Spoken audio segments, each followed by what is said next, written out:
నమస్తే, welcome to signature studios. నేను మీ ఉపేందర్. ఈరోజు ఒక ప్రత్యేకమైన వ్యక్తిని ఇంటర్వ్యూ చేయబోతా ఉన్నాం. ఎందుకు ప్రత్యేకం అంటున్నా అంటే, రాజకీయాల్లో సామాజిక ఉద్యమాల కంటే ప్రస్తుతంగా ఇప్పుడు అన్ని సమస్యలకు పరిష్కారం సామాజిక ఉద్యమాలతోటే అని తన జీవితంలో బలంగా నమ్మేటువంటి వ్యక్తి బొబ్బా నవతారెడ్డి గారు, చందానగర్ మాజీ కార్పొరేటర్. మేడంని చాలా రోజుల తర్వాత కలుస్తున్నాం. అనేక అంశాలు ఉన్నాయి, మాట్లాడదాం. ముందుగా మేడంని వెల్కమ్ చేద్దాం. మేడం నమస్కారం. మేడం నమస్తే. చాలా సంతోషం మేడం. మేము మీ ఇంటర్వ్యూ అడగంగానే మీ విలువైన టైం మాకు కేటాయించినందుకు మీకు ప్రత్యేక ధన్యవాదాలు మేడం. Thank you. ఎట్లున్నారు మేడం? అంత శారీరకంగా మానసికంగా అంత బాగున్నారా? Well settle? అంతా ప్రశాంతంగా ఉంది. ఇందాక ఇంట్రోలో మాజీ కార్పొరేటర్ అని చెప్పినా కదా, ఆ మాట వినగానే మీకు ఏమన్నా బాధ అనిపించిందా? ఏం లేదు. అంటే అరే, ఇప్పుడు కూడా ఒకవేళ టికెట్ గతంలో ఇచ్చుంటే మళ్ళీ కార్పొరేటర్ గా పిలువబడుతున్నాయి కదా, అనవసరంగా మాజీ కార్పొరేటర్ అని. అట్లా ఆ రకమైన పరిస్థితులు ఏమైనా ఉన్నాయా? అధికారం శాశ్వతం కాదు కదా, ప్రజలే శాశ్వతం. ప్రజలకు చేసిన సేవ గుర్తింపు ఉంటే చాలు అని నా నినాదం. సేవ ఎప్పటికీ గుర్తుంటే చాలు అని బలంగా నమ్ముతారు మీరు. ఏం చేసిర్రు మీ హయాంలో? ఈ మీ మీ డివిజన్ చందానగర్కి ఏం సేవ చేసిర్రు? ఏమంతగా అభివృద్ధి చేసిర్రు అంటే ఏం చెప్తారు నవతారెడ్డి గారు? నేను 2016లో బీఆర్ఎస్ పార్టీ తరఫున బీఫామ్ ఇచ్చి గెలిపించినప్పుడు అప్పుడు నవతారెడ్డి వేరు, ఇప్పటి నవతారెడ్డి వేరు. 10 సంవత్సరాల క్రితము నవతారెడ్డి అంటే ఎవరికి తెలియదు. వాళ్ళ ఫాదర్ విజయారెడ్డి అనే తెలుసు, కేర్ ఆఫ్ ఉంటుండే. కానీ ఇప్పుడు నవతారెడ్డి అంటే మీకంటూ ఒక స్పెషల్ బ్రాండ్, ఒక మార్క్ క్రియేట్ చేసుకున్నాం. ఎందుకంటే ఆ రోజు లేడీ రిజర్వేషన్ రావడము, అప్పుడప్పుడు ఎలక్షన్కి వెళ్ళడము, గెలవము అన్న సీటు గెలవడము, నవతారెడ్డి అంటే ఏంటో ప్రజలలో ముందుకెళ్ళి వాళ్ళ సమస్యలు పరిష్కరించుకుంటూ. మీరు పోటీ చేయడం అదే మొదటిసారా మేడం? 2016లో ఫస్ట్ టైం పోటీ చేయగానే గెలిచారు. అంటే ఎట్లా వాంటెడ్లీ రాజకీయాల్లో వచ్చారా, లేదంటే అనూహ్యంగా కాలక్రమేణా పరిస్థితులను బట్టి వచ్చారు? ఎట్లా? అనూహ్యంగా మా ఫ్యామిలీ వాళ్ళు చేసిన సేవ, రాజకీయ నేపథ్యంలో నాకు లేడీ రిజర్వేషన్ రావడం వల్ల నాకు ఇవ్వడం జరిగింది ఆ రోజు. అంటే ఏదైతే మీరు 2016 చందారెడ్డి గారికి ఉన్న ప్రజాదరణ ఇప్పుడు 2026 అంటే దాదాపు 10 ఏళ్ళు అంతే రకంగా ఉందా, లేదంటే ప్రజల్లో అవతారెడ్డి గారి ఆదరణ తగ్గిందా పెరిగిందా అంటే ఏం చెప్తారు? తప్పకుండా పెరిగే ఉంటుంది. ఎందుకంటే ప్రజల్లో అప్పుడు నవతారెడ్డి చేసిన సేవ, మేము చేసిన అభివృద్ధి పనులు, ఇప్పుడు చేసిన వాళ్ళ అభివృద్ధి పనులు కంపారిజన్ కంపల్సరీ ప్రజలలో నాంతానే ఉంది.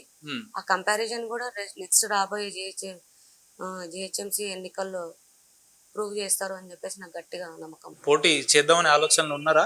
మళ్ళీ కార్పొరేటర్ గా ఒకవేళ రిజర్వేషన్లు లేదంటే పరిస్థితులు అన్ని అనుకూలిస్తే పోటీ చేయడానికి సంసిద్ధమేనా? 100% తప్పకుండా చేస్తాం. అంటే పోయినసారే మీకు సరే కారణాలు ఏవైనా కూడా, కొన్ని కారణాల వల్ల టికెట్ రాలేదు, అయిపోయింది ఇక నవతారెడ్డి రాజకీయ జీవితం అయిపోయింది, ఆమె పని అయిపోయింది అని అనుకునే కొంతమంది వ్యక్తులకు అంటే ఇదొక ఆన్సర్ గా చెప్పబెట్టి సమానం చెప్తారా, లేదంటే ఇక గంగలో కలిసిపోయినట్టు ఎట్లుంటది మీ పరిస్థితి? తప్పకుండా చూపిస్తాం కదా, ఏది చెప్పకూడదు, చూపించే తీరుతాము అని చెప్పేసి మేము తెలియజేస్తున్నాం. మేడం, నేను ఒక వ్యక్తి పేరు చెప్తా. ఆ వ్యక్తి మరి మీకు మీ మధ్యలో ఉన్నాడా, మర్చిపోయారా ఏందని చెప్తారు. ఇప్పుడు అరకెపూడి గాంధీ గారు అని చెప్పి విన్నారా పేరు? ఎందుకేం లేదు. ఎవరు మేడం? అంటే మేము చాలా తక్కువ వింటాము, అందుకే ఎవరు ఏందని మీరు చెప్తే బాగుంటది. ఎందుకు తెలుసు? షేలింగంపల్లిలో ఉన్న ప్రజలందరికీ కూడా తెలుసు. అరకెపూడి గాంధీ 3 సార్లు ఎమ్మెల్యే, 3 పార్టీలు ఎమ్మెల్యే. ఏ పార్టీ అధికారంలో ఉంటే ఆ పార్టీలో తిరిగే ఎమ్మెల్యే. 3 సార్లు ఎమ్మెల్యే, 3 పార్టీలు ఎమ్మెల్యే. ఏ పార్టీ అధికారంలో ఉంటే ఆ పార్టీలో ఫిరాయించే ఎమ్మెల్యే అని ప్రజలందరికీ కూడా తెలుసు. ఇప్పుడు అరకిపూడి గాంధీ గారు బీఆర్ఎస్ లో ఉన్నామని వారే చెప్తున్నారు కదా. అంటే అప్పుడప్పుడు క్లిప్పింగ్స్ చూస్తున్నాం మనం. ఆయనే చెప్తున్నాడు నేను బీఆర్ఎస్ లో ఉన్నాను. బీఆర్ఎస్ లో లేడా? ఆయన చెప్పుకోవడం, మీరు కూడా బీఆర్ఎస్ నాయకులే. ప్రజలు మేము అదే అంటున్నాం కదా, మా బీఆర్ఎస్ పార్టీలో ఉంటే మా బీఆర్ఎస్ పండుగ కప్పుకొని మా ప్రజలకు వచ్చి ఏ సమస్యలు ఉందో పరిష్కరించండి అని చెప్పేసి మేము కూడా చెప్తున్నాం కదా. రావడం లేదు మరి ఇంతమంది. నేను ఇప్పుడు బీఆర్ఎస్ పార్టీలో జాయిన్ అయ్యి 3 months అవుతుంది, మళ్ళీ రీబ్యాక్ 3 months అవుతుంది. 3 months లో కూడా ఎక్కడ గర్భాపతి 3 months నుంచి కూడా ఎక్కడ రోజు కూడా ఎక్కడన్నా మీటింగ్ లో గానీ ఎక్కడ సభలో గానీ కనిపిస్తాడేమో అని చూసినా, కానీ ఏ రోజు కూడా కనిపిస్తలేరు. మా పార్టీ నాయకులు కూడా కొత్త వాళ్ళందరూ కూడా జాయిన్ అవుతున్నారు. మరి ఆ సభలలో కూడా కనీసం వచ్చి కండవా ఇస్తాడేమో, వెల్కమ్ చెప్తారేమో అనుకో, అక్కడ కూడా కనిపిస్తలేదు. మరి ఎక్కడ తిరుగుతున్నాడో, ఏ పార్టీలో తిరుగుతున్నాడో మాకు అర్థం. రావాలని మీరు కోరుకుంటున్నారా? మీ మనస్ఫూర్తిగా మీ గుండెలు మీరు చెప్పండి మేడం. అరకెపూడి గాంధీ అనే వ్యక్తి మళ్ళీ బీఆర్ఎస్ లో రావాలని నవతారెడ్డి గారు కోరుకుంటున్నారా? చూడండి, కొన్ని ఇంతకు ముందు ఉన్న రాజకీయాలు వేరు, ఇప్పుడున్న రాజకీయాలు వేరు. ఉమ్, మనము రాజకీయాలకు వచ్చినప్పుడు ప్రజలలో ఒక గుర్తింపు ఉండాలి. వారు ఇప్పుడు ప్రజలు ఏమనుకుంటారు, మేము ఒక పార్టీ గుర్తు మీద ఈ యొక్క క్యాండిడేట్ అయితే మాకు మంచి అవును, సమస్యలు పరిష్కరిస్తాడు, ఎల్లవేళలా మాకు అందుబాటులో ఉంటారు అని చెప్పేసి ఆ పార్టీ మీద గౌరవంతో, ఆ అభ్యర్థి మీద గౌరవంతో ఓటేసి గెలిపిస్తారు. అవును, అట్లాంటి ప్రజల నమ్మకాన్ని వమ్ము చేసి ఈ రోజు వాళ్ళ అభివృద్ధి పేరు చెప్పుకొని నువ్వు అభివృద్ధి చెందుతున్నావు చూడు, ఉమ్. అది బేసికల్ గా ప్రజలు నచ్చరు. అది ఒక్కసారి అంటే 2 సార్లు సామాన్యంగా రాజకీయాల్లో ప్రజల్ని మోసం చేస్తే మరి ఆయన ఇప్పుడు 3 దఫాలుగా గెలుస్తున్నారని మీరే చెప్తున్నారు. ఒకవేళ నిజంగా ప్రజల్ని మోసం చేసే నాయకుడు అయితే ఈ 3 దఫాలుగా 15 ఏళ్లుగా గెలవరు కదా మరి వారు. అదే అండి, ప్రజలలో ఏంది, పార్టీ ఏది అధికారం ఉంటే దాన్ని సర్వేలు చేయించుకుంటారు, వస్తారు. ఉమ్, ఆ పార్టీలో గెలిచిన తర్వాత మళ్ళీ ఒకవేళ ఆ పార్టీ డౌన్ అయిపోయింది, ఈ పార్టీలో మనకు మనుగడ లేదు అన్న టైంలో మళ్ళీ ఏ పార్టీ అధికారంలో ఉంటే ఆ పార్టీలో కండవాలు కప్పుకొని వెళ్ళిపోతారు. ఉమ్, పోనీ లాస్ట్ టైం అంటే టీడీపీ నుంచి సరే, ఆ రోజు తెలంగాణ వచ్చింది, టీడీపీ అప్పుడున్న వెళ్ళిపోయింది. అప్పుడున్న పరిస్థితులను బట్టి. పరిస్థితిని బట్టి టీడీపీ తెలంగాణలో లేదు కాబట్టి ఉమ్, కంపల్సరీ వాళ్ళ ఏదో ఒక ఆప్షన్ తీసుకోవాలి కాబట్టి ఉమ్, ఉన్న ప్రజల సంక్షేమమే ఆయన ధ్యేయం కాబట్టి ఆ రోజు టీఆర్ఎస్ పార్టీలోకి వచ్చినారు. ఉమ్, మరి ఈ రోజు ఏమి చేయాలి అని చెప్పేసి కాంగ్రెస్ పార్టీలో కూడా పోనీ నువ్వు వెళ్ళినావు, ఉమ్, నిజాయితీగా రాజకీయాలు కూడా నిజాయితీగా విలువల గల రాజకీయాలు చేయాలని చెప్పేసి ఉమ్, మేము నమ్ముతాం. ఎందుకంటే నువ్వు కాంగ్రెస్ పార్టీలోకి వెళ్ళాలనుకుంటున్నావు, వెళ్ళు. ఉమ్, నువ్వు రాజీనామా చేసి ఒక ఎమ్మెల్యే పదవికి నువ్వు రాజీనామా చేసి మళ్ళా బై ఎలక్షన్ చేసుకొని మళ్ళా గెలిచి వెళ్ళు. అవును, దానికి మాలాంటి వాళ్ళు అందరం కూడా స్వాగతిస్తాం. ఉమ్, కానీ పార్టీ పేరు చెప్పుకొని పిఎస్సి చైర్మన్ అని చెప్పి ఉమ్, ప్రతిపక్ష పార్టీ హోదా అనుభవించుకుంటూ ఉమ్, అధికార పక్షంలో తిరుక్కుంటుంటే ఇక వాళ్ళని ఏమంటారో ఇక మీరే చెప్పాలి, మేమేం చెప్పాం. ఇక ప్రజలే రేపు వాళ్ళకి అటువంటి అంటే వాళ్ళకి అరికపూడి గాంధీ గారు పక్క కాంగ్రెస్ లోనే ఉన్నారని చెప్తున్నారు మీరు, అంతే కదా? పక్క 100% మరి ఆయన బీఆర్ఎస్ అని అంటాడు ఎందుకు అట్లా? బీఆర్ఎస్ అన్నప్పుడు బీఆర్ఎస్ మరి బీఆర్ఎస్ లోకి రావాలి కదండి. ఉమ్, ఉమ్. బీఆర్ఎస్ మాతో పార్టీ పాటు కార్యక్రమాలకు రావాలి, పార్టీ ఆఫీస్ కి రావాలి, ఆఫీస్ కి మీలాంటి రావాలి, వాళ్ళ ఇంటికి రావాలి. మాలాంటి వాళ్ళ ఇంటికి రావాలి, ఉమ్, లేకపోతే ప్రజల సమస్య ఏదైతే ఉన్నాయో, ఏదైతే సమస్యలు పరిష్కారం అవన్నీ చేయాలి కదా. ఎందుకు చేస్తలేడు మరి? ఉమ్, లేదు అంటే పిఎస్సి చైర్మన్ తీసుకున్నారు కదా, పబ్లిక్ అకౌంట్స్ చైర్మన్, ఉమ్, అదే చైర్మన్ పోస్ట్ తీసుకున్నారు కదా, మరి దానికైనా ప్రతిపక్ష హోదాగా అసెంబ్లీలో కొట్లాడాలి కదా. ఉమ్, పోయి మొన్న స్పీకర్ నోటీస్ ఇస్తే మేము బాత్రూమ్కి వెళ్ళడానికి వెళ్ళి బాత్రూమ్ పక్కన నించున్నాం, బాత్రూమ్ కోసం మేము తొందరగా వెళ్ళినాం అని చెప్పేసి ఉమ్, అబద్ధాలు మాటలు చెప్పుకుంటూ మాయమాటలు చెప్పుకుంటూ ఎందుకు 2 పార్టీలలో అటు ఇటు కాకుండా తిరగాలి ఉమ్, అనేసి మేము అడుగుతున్నాము. అంటే భవిష్యత్తు ఎట్లా ఉండబోతుంది షెర్లింగపల్లిలో స్థానిక ఎమ్మెల్యే, ఇప్పుడున్న ఎమ్మెల్యే గారిది? ఒకవేళ భవిష్యత్తు కాంగ్రెస్ నుంచి పోటీ చేసే అవకాశాలు ఎక్కువ ఉన్నాయా, లేదంటే మళ్ళీ బీఆర్ఎస్ కి గర్వాపసి వస్తాడా? ఎట్లా ఉండబోతుంది ఆ వ్యక్తి? అది ఆయన్నే అడగాలి, ఉమ్, మేమేం చెప్పలేము. మేమైతే బీఆర్ఎస్ లోకి రావాలి, బీఆర్ఎస్ కండ వేసుకొని తిరగాలని చెప్తున్నాము. ఉమ్, ఆ రోజు కౌశిక్ రెడ్డి గారు కూడా మీరు బీఆర్ఎస్ కండవ అయితే రండి అని చెప్తే ఆ రోజు ఎంత హంగామా చేసిండ్రో మీకు అవును, తెలుసు. ఉమ్, చివరికి బీఆర్ఎస్ ఎమ్మెల్యేల బీఆర్ఎస్ కార్యకర్తల మీద కూడా కేసులు పెట్టినారు. ఉమ్, మరి ఆ రోజు మనం ఉండగా నువ్వు బీఆర్ఎస్ లో ఉన్నాడు కదా, అవును నిజాయితీగా నేను బీఆర్ఎస్ లో ఉన్నా, నేను కండ వేసుకుంటున్నా తిరుగుతున్నా అని చెప్పాలి కదా. ఈ రోజు పటాన్చేరులో ఎమ్మెల్యే గారు ఉమ్. ఆయన అవుట్ రైట్ గా నేను బీఆర్ఎస్ లో ఉన్నా, బీఆర్ఎస్ పార్టీకి Statement సపోర్ట్ ఇస్తున్నాడు చేస్తున్నా ఆయన, స్టేట్మెంట్ already ఇస్తున్నారు. ప్రెస్ మీట్లు పెడుతున్నారు. మరి ఈయన ఉమ్, ఎందుకు పెట్టలేదు? మరి నీ ఉమ్, పక్క కాన్స్టిట్యున్సీ కదా, నీ అవును, పక్క నీ బార్డర్ కానుకొని ఉన్నారు కదా, ఉమ్, మరి వాళ్ళకు ఉన్నంత ఆ ఎమ్మెల్యేకు ఉన్నంత ధైర్యం నీకెందుకు లేదు ఉమ్, అని మేము అడుగుతున్నాం. మా ప్రజల తరఫున మేము అడుగుతున్నాం. నా సమాధానం చెప్పాల్సిన అవసరం ఈ ఉమ్. ఎమ్మెల్యే గారికి ఉంది అని చెప్పేసి మేము భావిస్తున్నాం. అంటే నిన్నటి వరకు బీజేపీలో ఒక వెలుగు వెలిగిన నవతారెడ్డి గారు ఇప్పుడు సడన్ గా చూస్తే ఇప్పుడు మళ్ళీ బీఆర్ఎస్ అని అంటుంది. ఏంది ఈ 2 ఏళ్ల బీజేపీలో మీరు అనుభవించిన పరిస్థితులు, సందర్భాలు ఏ రకంగా ఉన్నాయి? ఇబ్బందులు ఏంటి, మంచి ఏంటి, చెడేంటి? ఎందుకు అసలు బీఆర్ఎస్ లో రావాల్సి వచ్చింది మళ్ళీ? మేము బేసికల్ గా టిఆర్ఎస్ పార్టీ అభిమానులు డే 1 నుంచి. డే 1 నుంచి కూడా. ఉమ్, మేము పార్టీ మారడానికి కారణం కూడా ఈ ఎమ్మెల్యే గారే కారణము. ఉమ్. మీరు పార్టీ బేసికల్ మారడానికి ఎమ్మెల్యే కారణం అవుతారు ఎట్లా? కార్పొరేటర్ అయిన తర్వాత ఎక్కడ కూడా సహకరించలేదు. ఉమ్, వెన్నుపోటు రాజకీయాలు, ఒక ఆడపిల్లను చూడకుండా ఉమ్. పోలీస్ కేసులు పెట్టియడాలు, మీ మీద కేసులు ఉన్నాయా? ఎమ్మెల్యే గారు కేసులు పెట్టించారు? ఇండైరెక్ట్ గా వాళ్ళ ప్రత్యర్థులతో పెట్టించారు, వాళ్ళతో ఉమ్, తిరిగే క్యాడర్ తోటి పెట్టించారు. ఒక మహిళను చూడకుండా కూడా ఉమ్, సోషల్ మీడియాలో తిట్టియడము, ఉమ్, మహిళలంటే గౌరవం లేదు, ఉమ్, ఇష్టానుసారంగా చేసిండ్రు. ఇవన్నీ కూడా మేము ఆ రోజు ఇవన్నీ చేయకుండా క్లియర్ గా కేటీఆర్ గారు చెప్పినాం, ఉమ్. పార్టీ పరిస్థితి బాగాలేదు, ఓకే. పార్టీని స్థానికంగా ఈ రోజు కాన్స్టిట్యున్సీలో నిలబడే స్టేజ్ లో తీసుకుపోతలేడు ఎమ్మెల్యే. కేవలం ఉమ్, ఆయన నినాదం కోసమే పార్టీని వాడుకుంటున్నాడు తప్ప పార్టీని ఏ రోజు కూడా అభివృద్ధి చేయాలని చెప్పేసి చెప్పట్లేదని మేము క్లియర్ గా చెప్పి ఆ రోజు అంటే బీజేపీ మీరు కార్పొరేటర్ గా ఎన్నికైన తర్వాత స్థానిక ఎమ్మెల్యే గాంధీ గారితో కలిసి అనేక అభివృద్ధి కార్యక్రమాల్లో కూడా పాల్గొన్నట్టున్నారు కదా, చేసినట్టున్నారు. మీ చేసామండి. డివిజన్ కూడా అత్యద్భుతంగా యాజ్ ఏ కార్పొరేటర్ గా చేయాలి, ప్రోటోకాల్ తప్పదు. ప్రోటోకాల్ ప్రకారం ఆయన ఎమ్మెల్యే, మేము కార్పొరేటర్లము. ఆయన మీద గెలిచిన కార్పొరేటర్లము. ఆయన మమ్మల్ని గెలిపించిన కార్పొరేటర్ కాదు, ఓకే. ఆయనకు వ్యతిరేకంగా గెలిచిన కార్పొరేటర్లు మేము. మాకు బాధ్యత ఉంది ప్రజల మీద. మాకు ఓటేసి గెలిపించిన ప్రజల మీద మాకు నమ్మకం ఉంది కాబట్టి వాళ్ళకి సేవ చేయాలని చెప్పి 5 years వరకు మేము పార్టీలో ఉన్నాను. మీరు చూడండి, మీరు ఫేస్బుక్ లో కావచ్చు, ఇక్కడ నా 5 సంవత్సరాల పీరియడ్ అయిన తర్వాతనే నేను బీజేపీ పార్టీలోకి పోవడం జరిగింది. నేను ఒక పార్టీ మీద గెలిచి, ఒక పార్టీ కండవ మీద గెలిచి ఇంకో పార్టీలోకి పోయే రకం కాదు మేము. ఏ పార్టీలో అంటే మీరు మనం బీజేపీలో వెళ్ళడానికి కూడా ఎమ్మెల్యేనే కారణం అంటారు ఇప్పుడు. అవును. ఎట్లా మేడం 100%. ఆయన ఒక నియోజకవర్గాన్ని ఇన్ని లక్షల మంది ఓట్లతోని గెలిచిన ఒక ఎమ్మెల్యే ఒక కార్పొరేటర్ కి ఎందుకు టార్గెట్ అయ్యిండు, లేదంటే అవతారెడ్డి గారే ఎందుకు వారికి టార్గెట్ అయ్యిండు అంటే ఏం చెప్తారు? ఎందుకు అవ్వరంటే ఈ రోజు బేసికల్ గా చూస్తే ఆర్థికంగా ఉన్నాం మేము. ఆయన కన్నా సామాజికంగా ఉన్నాము. ఆయన కన్నా బాగా చదువుకున్నాం. గొప్పగా చెప్పాలంటే ఆయన కన్నా బాగా చదువుకున్నాం. అన్ని వర్గాలలో ఉన్నాం కాబట్టి ఏమో ఏ విషయంలో మరి ఆయన పెట్టుకున్నాడో తెలియదు. దాంట్లో ఇంకా మళ్ళీ ఇంకేమైనా ఫీలింగ్ పెట్టుకోవడం మనకు తెలియదు. కానీ నా మీద అయితే టార్గెట్ చేసిండ్రు. సరే, కొంతమంది వేరే వాళ్ళ మీద కూడా చేశారు. కానీ అప్పుడున్న పరిస్థితుల్లో అవన్నీ కూడా కాలేదు, అది నా మీదకి వచ్చింది. సరే, ఏది జరిగినా మన మంచికే.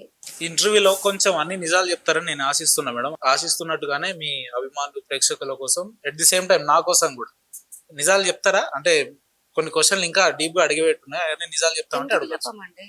ఎందుకు, మేము ప్రజలలో తిరిగే వాళ్ళం. ప్రజలకి నిజాలు చెప్పడంలో మా బాధ్యత ఉంది. మేము గర్వంగా చెప్తాం. నేను మీ ఇంటర్వ్యూకి వచ్చే ముందు మీ డివిజన్ లోనే ఒక ఓటర్ కి ఫోన్ చేసిన, నేను నవతారెడ్డి గారి ఇంటర్వ్యూకి వస్తున్నా, ఏంది ఆమె పరిస్థితి, ఏంది రాజకీయ పరిస్థితి, ఏంది భవిష్యత్, ఏంది ఆమె వ్యక్తిత్వం ఎట్లుంటది అని అడిగిన. ఆయన ఒకటే మాట అన్న, వ్యక్తిత్వంగా మేడం చాలా మంచి వ్యక్తులే, వాళ్ళ కుటుంబ నేపథ్యం అంతా ఉన్న వాళ్ళే, వాళ్ళ జేబులో ఒక 100 రూపాయలు ఉంటే 70 రూపాయలు అవతల వాళ్ళకి ఇచ్చి ఆనందపడే వ్యక్తులే అని చెప్పారు. బట్ ఆయన ఒక మాట ఏమన్నాడంటే, 2016 ఒకసారి కార్పొరేటర్ గెలిచిన తర్వాత ఎమ్మెల్యేతోనే ఉంటూ ఎమ్మెల్యేకు వెన్నుపోటు పొడుస్తూ ఎమ్మెల్యేగా నెక్స్ట్ నేనే అని చెప్పి ప్రొవోక్ చేసుకున్న వ్యక్తి నవతారెడ్డి గారు అని అన్నారు. ఎంతవరకు వాస్తవం మేడం అది? అది అవాస్తవం. అంటే మీరు ఎమ్మెల్యే నిలబడాలని కార్యాచరణ తీసుకున్న మాట వాస్తవం కదా? అవునండి. రాజకీయాల్లో ఉన్నప్పుడు ఒకరు తర్వాత ఎమ్మెల్యే ఇప్పుడు రేపటి మీకు కూడా అవకాశం ఇస్తే మీరు చేయరా ఎమ్మెల్యేగా? ఎవరికైనా ఉంటది. ఇప్పుడు కార్పొరేటర్ గా ఈ రోజు రేపు జిహెచ్ఎంసీ ఎలక్షన్స్ వస్తే మా డివిజన్ నుంచి 20 మంది రెడీగా ఉన్నారు. కానీ వచ్చేది ఒకరికే కదా టికెట్. ఆశపడడంలో తప్పు లేదు, ప్రజాసేవలో ఉండడంలో తప్పు లేదు. తప్పేముంది దాంట్లో? కానీ ఆల్రెడీ ఎమ్మెల్యేగా గెలిచిన వ్యక్తి నెక్స్ట్ నేనే ఎమ్మెల్యే అని చెప్పి ఈయన క్యారెక్టర్ అసాసినేట్ చేసేటట్టు మీరు పొద్దున్న లేస్తే అదే పనిగా పెట్టుకొని ఉన్నారు అని చెప్పి కొంతవరకు చర్చ నడిచింది. ఆ క్రమంలో అది నిజమా కాదని మిమ్మల్ని అడుగు. చూడండి, వేగ్గా మాట్లాడడం కాదు, ఏదైనా నిజ నిర్ధారాలు ప్రూఫ్ తోటి మాట్లాడాలి. మీరు అడగండి ఎవరినైనా. ఈ రోజు ఇప్పుడు మీరు ఇంటర్వ్యూ అయిపోయిన తర్వాత బయటికి వెళ్ళి నవతారెడ్డి ఎవరి మీదన్నా ఒట్టిగా అబండాలు వేస్తుందా, వితౌట్ ప్రూఫ్ లేకుండా వేస్తుందా అని మీరు అడగండి. అబండాలని కాదు, మీరు ఎమ్మెల్యేగా నిలబడాలనే ఆలోచన మీకు వచ్చిందా లేదా, దానికోసం మీరు కార్యాచరణ రూపొందించుకున్నారా లేదా? చూడండి, అది ప్రజలు నిర్ణయిస్తారు. ఎమ్మెల్యేగా నిల్చోవాలన్నా నవతారెడ్డి డిసిషన్ కాదు, ప్రజల decision. Party same time party కూడా డెసిషన్ తీసుకోవాలి. ప్రజలు డెసిషన్ తీసుకుంటారు. దాని తర్వాత వాళ్ళిద్దరు డెసిషన్ బట్టి నా నిర్ణయం. అంటే కేటీఆర్ గారికి లేదంటే కేసీఆర్ గారికి మీకు మీ కుటుంబానికి కూడా మంచి సత్సంబంధాలు ఉన్నాయని విన్నా. ఎంతవరకు వాస్తవం మేడం? ఎట్లా ఉంటుంది? 100% ఉన్నాయి. కుటుంబ సత్సంబాలు 100% మాకు ఉన్నాయి. మేము పార్టీ కోసమే. పార్టీ ఈ రోజు నవతారెడ్డి మళ్ళా గర్వాపసి వచ్చిందంటే కేవలం పార్టీ కష్టకాలంలో ఉంది. మాలాంటి వాళ్ళు పార్టీకి కావాలని నినాదంతో మాలాంటి వాళ్ళు పార్టీని కష్టపడి తీసుకొస్తేనే ఈ రోజు మళ్ళీ శ్రీలింగంపల్లిలో జెండా ఎగరేయాలి అని చెప్పేసి మేము అందరం కూడా. మీరు పార్టీ మారే పరిస్థితి వచ్చినప్పుడు బీజేపీని ఎందుకు చూస్ చేసుకున్నారు? ఆల్టర్నేట్ పార్టీస్ బీఎస్పీ అప్పుడు యాక్టివ్ గా ఉండే, మన కాంగ్రెస్ పార్టీ ఉంది, ఇట్లా 2-3 పార్టీలు ఉన్నాయి కదా, ఎందుకు మీరు పర్టికులర్ గా బీజేపీని ఎందుకు చూస్ చేసుకున్నారు? ఎందుకున్నానంటే ఇప్పుడున్న ఎమ్మెల్యే గారు ఆయన ఎప్పుడు ప్రతిపక్ష పార్టీకి ఓడు కదా, అధికారం పెట్టుకోవాలి, మళ్ళీ అధికార పార్టీకి పోతాడు కదా. నాకు తెలుసు, నా 6th సెన్స్ చెప్పింది, ముందే పసిగట్టిన మళ్ళీ అధికార పార్టీ పోతాడు, మళ్ళీ మనకి ఇదే రచ్చ ఉంటది కాబట్టి అవసరం లేదు. ఆయన దారి ఆగింది, మన దారి. మనం ఎప్పుడు అధికార పార్టీలో ఉన్న ప్రజల కోసమే సేవ చేస్తాం కాబట్టి మనం ప్రజల పక్షానే ఉండాలి. కాబట్టి ప్రతిపక్ష పార్టీలో ఉన్నట్టు మన వాయిస్ గట్టిగా ఉంటది. కాబట్టి నేను బీజేపీ పార్టీలో పోవడం జరిగింది. అంటే ఆయన ఏ ప్లాట్ఫామ్ మీద ఉంటే అక్కడ మీరు ఉండరు అన్నమాట. నేనా ఉమ్, ఉంటాను, ఎందుకు ఉమ్. రమ్మనండి ఈరోజు మీరే బీఆర్ఎస్ అన్నారు కదా కాంగ్రెస్ లోకి వెళ్తాడని ముందే తెలుసుకొని కాంగ్రెస్ లోకి వెళ్ళలేదు అన్నారు. ఇప్పుడు మీరు బీఆర్ఎస్ లో ఉన్నారు. భవిష్యత్తులో అరికెపూడి గాంధీ గారు మళ్ళీ బీఆర్ఎస్ కి వచ్చింది అనుకోండి, అప్పుడు అప్పుడు ఎక్కడికి వెళ్తారు? ఇక్కడనే ఉంటాం. కలిసి పని చేస్తారా? ఇప్పుడు బీజేపీకి వెళ్ళినాము, ఆ తప్పు మళ్ళా చెయ్యం కదా. మళ్ళీ ఒకవేళ బీఆర్ఎస్ లో ఇదే పార్టీలో ఉండి కొట్లాడతాం. ఇక నెక్స్ట్ ఇంకా అదే ఉంటుంది, మీకు వేరే స్థానిక ఆప్షన్ ఉండదు. ఎమ్మెల్యేకి ఉన్న పరిస్థితులన్నీ సద్దుమణిగినాయా మేడం? లేదంటే అదే రకంగా వ్యక్తిగత సరే ఏదన్నా కావచ్చు, కక్షలు అట్లా ఇంకేమైనా ఉన్నాయా? లేదంటే ఇంటికి వస్తే ఇన్వైట్ చేస్తారా? ఎట్లా ఉంది ఎమ్మెల్యే గారితో మీకు ఇప్పుడు relation ఎట్లా? 2016 నవంబర్ లో ఎమ్మెల్యే గారు ముఖం చూసిన, 2020 లో ఓకే, నవంబర్ లో 6 ఏళ్ళు అయిపోయింది. 6 ఏళ్ళ వరకు ఎమ్మెల్యే గారు ముఖం చూడలేదు. మొన్న 2 days బ్యాక్ చూసి మేము ఇద్దరు ఎదురెదురుపడి, ఉమ్. మళ్ళీ ఇంతవరకు ఆయన ముఖం ఆయన ఏమైనా చూడలేదు. పలకరించినా ఏమైనా నాగరెడ్డి గారు ఎట్లున్నారు ఏంది ఏం సంగతి? ఆయన పలకరించడం, నేను నేను మళ్ళీ మాట్లాడిన, బీఆర్ఎస్ ఆయన వస్తే పలకరించిన మీ నేను రెస్పాన్స్ మాట్లాడిన. ఏందంటుంది ఎమ్మెల్యే గారు గాంధీ గారు మళ్ళీ బీఆర్ఎస్ వస్తే మీ రియాక్షన్ మా పార్టీ నిర్ణయం మా నిర్ణయం, మా పార్టీ ఏది డిసైడ్ చేస్తే నేను దానికి అనుకూలంగానే పనిచేస్తాను. ఇక అది ఎమ్మెల్యేనా లేకపోతే ఇంకెవరా కాదు, మా కేటీఆర్ గారు మా కేసీఆర్ గారు డిసిషన్. ఇప్పుడు నేను లైన్ లో ఇప్పుడు ఎమ్మెల్యే గారికి ఫోన్ చేస్తాను నా ఫోన్ నుంచి, మాట్లాడదాం సార్, నేను ఇట్లా ఒక ఎక్స్ కార్పొరేటర్ గారి ఇంట్లో ఉన్నా, ఇంటర్వ్యూలో ఉన్నా, మీతో మాట్లాడతారట అని చెప్తా. మాట్లాడతారా? అంటే క్యాజువల్ మీ స్థానిక ఎమ్మెల్యే కాబట్టి ఒకవేళ భవిష్యత్తులో మళ్ళీ కలిసి పనిచేసే అవకాశాలు ఉంటాయి కాబట్టి మాట్లాడతారా? లేదంటే నన్ను అడిగితే నేనేం చెప్తా, ఆయన అడగండి. మీరు మాట్లాడతారా? నేను కల్పిస్తా, మీరు మాట్లాడరు. మీరు విల్లింగ్ ఉండాలి కదా ఫస్ట్. ఎవరు? ఎమ్మెల్యే గారితో మీరు మాట్లాడగలుగుతారా? నాకేముంది, నేను కేవలం ప్రజల కోసమే పనిచేస్తాను. ఆయనతో నాకేమి ఇది లేదు కదా. ఆయనతో నేను ఓన్లీ, నువ్వు మా పార్టీలో ఉన్నావు, మా పార్టీ మీద గెలిచినావు, రా మా పార్టీలో ఇద్దరం కలిసి పని చేసుకున్నాం, ఇద్దరం కలిసి చేద్దాం, అంతేగాని ఆయనతో ఇదేమో. ఆయన వచ్చి స్వయంగా మాట్లాడతా, నేను ఎందుకు మాట్లాడ? నేను ఒక వెల్ ఎడ్యుకేటెడ్, మాకు పుట్టినప్పటి నుంచి మేము వెల్ సెటిల్డ్. ఏం చదువుకున్నారు మేడం? నేను అప్పుడు లాస్ట్ 2016 వరకు అయితే ఎంఎస్సి క్లినికల్ రీసెర్చ్ చేశాను. ఈ 5 years గ్యాప్ వచ్చింది కదా, ఎల్ఎల్బి ఎల్ఎల్ఎం కంప్లీట్ చేశాను. అంటే పాలిటిక్స్ గా అంటే మీ కుటుంబ నేపథ్యం అంటే నాన్నగారు అక్కడ నుంచే ఉంటుండేనా? ఎట్లా మీకు రాజకీయాల్లో రావాలనే ఆసక్తి ఎందుకు కలిగింది? మా ఫాదర్ వాళ్ళు వాళ్ళ తాతగారి దగ్గర నుంచి కూడా పాలిటిక్స్ లో ఉన్నారు. మా ఫాదర్ ట్రేడ్ యూనియన్ లీడర్. ఆయనకి 1997 లో బెస్ట్ ఆంధ్ర, ఏపీ అండ్ తెలంగాణలో బెస్ట్ యూనియన్ లీడర్ అవార్డు వచ్చింది అప్పుడు 1997 లో. తను అప్పటి నుంచి కూడా ట్రేడ్ యూనియన్ పీజేఆర్ టైం నుంచి కూడా తనతోటే ఉంటారు, ఆయన ఫాలోవర్. ఇక తర్వాత తను దూరం అయిన తర్వాత మేము దీంట్లోకి కంటిన్యూ చేయడం జరిగింది. ఫ్యామిలీ సపోర్ట్ మీకు పొలిటికల్ గా బానే ఉంది, ఇటు నాన్నగారి తరపున లేదంటే హస్బెండ్ గారి తరపున అట్లా ఇబ్బంది? ఫ్యామిలీ మొత్తము సపోర్ట్ నాకు ఉంది. ఇక్కడ మా ఫాదర్ కావచ్చు, మా హస్బెండ్ కావచ్చు, మాకు ఇద్దరు సపోర్ట్ తోటే కదా ఒక లేడీ అనేది. కానీ మేడం మహిళలు అంటే ఆ రోజుల్లో రాజకీయాలు అంటే నైతిక విలువలతోటి సామాజికంగా చేస్తుంటాయి. ఇప్పుడు రాజకీయ పరిస్థితులు పూర్తిగా మారిపోయినాయి. కుట్రలు కుతంత్రాలు, ఎక్కడ చూసినా ఇబ్బందులు, సోషల్ మీడియాలో అవమానాలు, అనేక అవహేళనలు ఇవన్నీ ఉన్నాయి కదా. వీటన్నిటిని దాటుకొని ఈ రోజు ఈ స్టేజ్ వరకు వచ్చిర్రు అని అంటే ఈ ఇన్నేళ్ల మీ జర్నీలో అవసరమా మనకి రాజకీయాలు, అనవసరంగా వచ్చినాం కదా అనే పరిస్థితులు ఎప్పుడైనా అనిపించినాయా? చూడండి, ఏదైనా రాజకీయాలకు వచ్చే ముందు అడుగు బయట పెట్టే ముందు ఇవన్నీ ఆలోచించుకోవాలి. వన్స్ వచ్చిన తర్వాత ఇక వెనకకు చూసి వెళ్ళే ప్రసక్తే లేదు. ఏది ఏమైనా సరే రాజకీయాల్లో నిలదొక్కుంటాము, రాజకీయాల్లో నంబర్ 1 స్థానం అయితే వస్తది అని చెప్పేసి నేను అనుకుంటున్నాను. స్థానిక ఎమ్మెల్యేని ఎదిరించి ఇప్పుడు వాస్తవంగా అరికెపూడి గాంధీ గారు అఫీషియల్ గా కాంగ్రెస్ లోనే ఉన్నారు, ఎవరు అవునా కాదన్న. స్థానిక ఎమ్మెల్యేని ఎదిరించి అనేక కేసులు మీద వేసుకొని, లేదంటే కొంత కుటుంబానికి కూడా దూరం ఉండాల్సిన, వ్యక్తిగత జీవితానికి కూడా దూరం ఉండాల్సి వస్తుంది. అవసరమా మేడం మీకు ఈ రాజకీయం? ఎందుకోసం, ఎవరి కోసం అని అంటే ఏం సమానం? ప్రజల కోసం ఏదైనా ఎక్కడికి వెళ్ళడానికైనా సిద్ధంగా ఉన్నాం. ఆల్రెడీ అన్ని డిసైడెడ్ అయ్యే మేము పాలిటిక్స్ లోకి ఎంటర్ అయినాము, అదే విధంగా ఫైట్ చేస్తున్నాం. ఇప్పుడు సపోజ్ గా చూస్తే 2018 లో నేను బీజేపీలో రవి సపోర్ట్ చేస్తున్నాను.